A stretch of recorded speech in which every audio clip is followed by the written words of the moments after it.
Trên đây là viên đá Sichi mang mã số 00289, kiểu cắt chữ nhật xếp tầng giúp tối đa hóa độ trong suốt và tạo nên những luồng sáng phản chiếu sắc nét. Màu vàng chanh đồng nhất mang lại cảm giác năng lượng và tươi mới.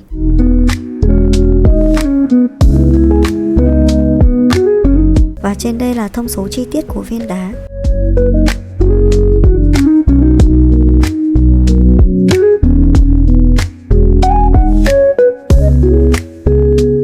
Trên đây là một số sản phẩm tiêu biểu các bạn có thể tham khảo.